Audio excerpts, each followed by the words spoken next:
Баршаға сәлем. Асқабақ дәнін тұтыну арқылы іштегі құртты шығару жолын білесіз бе? Ол қандай құрттарды шығарады?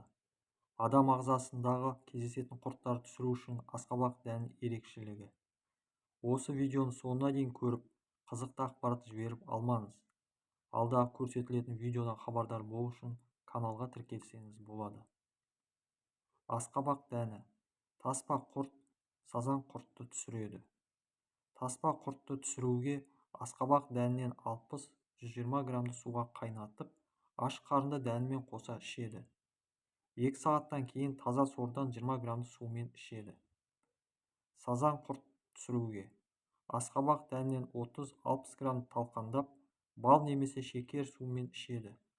2 сағаттан кейін таза сордан 20 грамм ішкен соң іш өткізеді.